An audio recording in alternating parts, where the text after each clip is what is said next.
Ο Σοκράτης είναι μαθητής στη Β' Γυμνασίου. Την πρώτη περίοδο, ο Σοκράτης έχει μαθηματικά. Τοποθετεί το πολυβιβλίο στο θρανείο του και τον ενεργοποιεί. Σε λίγο, μια οθόνη τον καλεί για να κάνει login και να συνδεθεί με τα κρυπτογραφημένα δεδομένα της συσκευής του. Με το ειδικό στυλό, εισαγάγει τον κωδικό και βλέπει το αρχικό μενού επιλογών. Μέχρι να έρθει ο καθηγητής στην τάξη, ρίχνει μια ματιά στις τελευταίες ανακοινώσεις.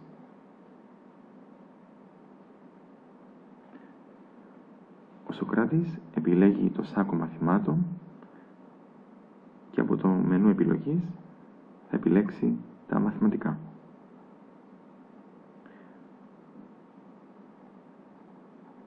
Ο εκπαιδευτικός έχει παραδώσει στο προηγούμενο μάθημα το κεφάλαιο για τις αλγεβρικές παραστάσεις. Ο Σοκράτης ξεφυλίζει το κεφάλαιο και κοιτάζει τις σημειώσεις του για τις μεταβλητές. Το πολυβιβλίο δίδει τη δυνατότητα σημείωσης πάνω στο κείμενο και στο τετράδιο με διάφορα χρώματα και μαρκαδόρους.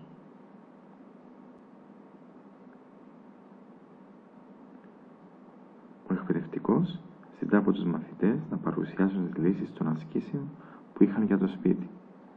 Ο Σοκράτης ανοίγει το τετράδιο των ασκήσεων και ψηλώνει το χέρι του. Ο εκπαιδευτικός επιλέγει τον Σοκράτη για να λύσει την άσκηση 6. Διαβάζει την εκφώνηση της άσκησης και παρουσιάζει τη λύση, η οποία προβάλλεται σε όλους τους μαθητές στον διαδραστικό πίνακα. Ο καθηγητής προτείνει κάποιες αλλαγές, τις οποίες σημειώνει πάνω στο διαδραστικό πίνακα. Ο καθηγητής αποθηκεύει τη λυμμένη άσκηση του πίνακα μέσα στην ηλεκτρονική βάση δεδομένων του τμήματος, την οποία θα μπορούν οι μαθητές να μεταφορτώσουν στις συσκευές τους αργότερα.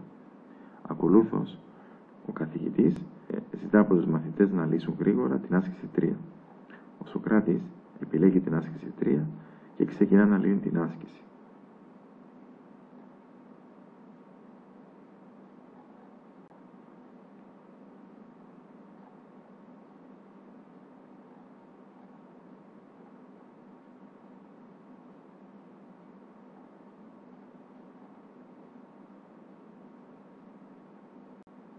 Κάνει κάποιο λάθος και το διορθώνει.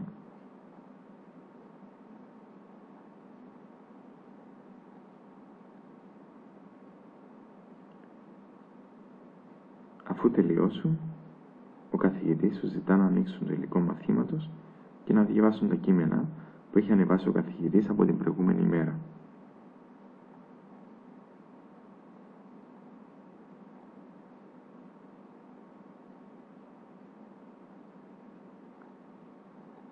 Στο υλικό υπάρχει και ένα βίντεο παρουσίαση, το οποίο ζητά από τους μαθητές να το παρακολουθήσουν στο σπίτι.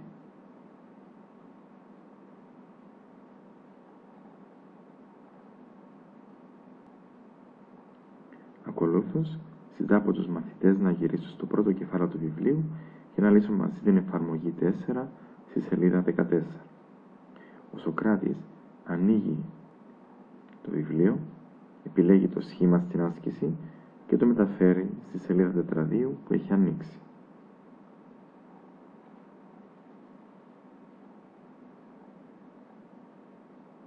Ακολούθως ξεκινά να λύσει την άσκηση.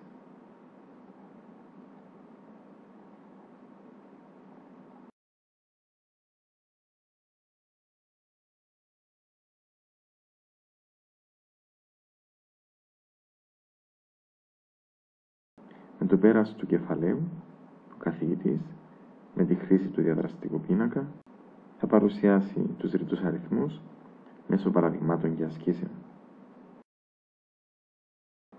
Ο Σοκράτης κρατά σημειώσεις με την πένα στις ψηφιακές σελίδες του βιβλίου, αλλά και στην οθόνη τετράδιο.